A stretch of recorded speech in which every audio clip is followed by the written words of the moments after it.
يا محمد، من صام يوما واحدا وقرأ هذا الدعاء ليلة الجمعة أو يوم الجمعة أو في أي وقت كان، أقوم على قبره ومعي براق من نور عليه سرج من ياقوت أحمر، فتقول الملائكة: يا إله السماوات والأرض، من هذا العبد؟ فيجيبهم النداء: يا ملائكتي، هذا عبد من عبيدي قرأ الدعاء في عمره مرة واحدة. ثم ينادي المنادي من قبل الله تعالى أن اصرفوه إلى جوار إبراهيم الخليل عليه السلام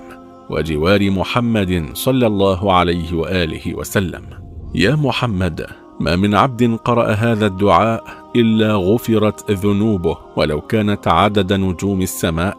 ومثل الرمل والحصى وقطر الأمطار وورق الأشجار ووزن الجبال وعدد ريش الطيور وعدد الخلائق الأحياء والأموات وعدد الوحوش والدواب. يغفر الله تعالى ذلك كله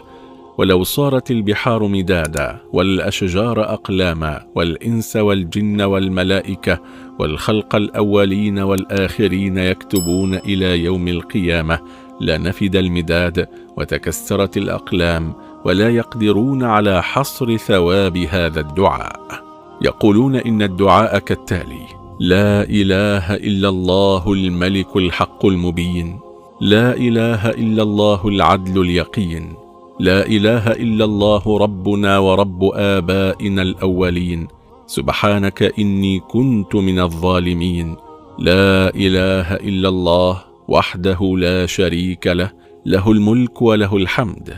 يحيي ويميت وهو حي لا يموت، بيده الخير وإليه المصير وهو على كل شيء قدير، لا إله إلا الله إقرارا بربوبيته.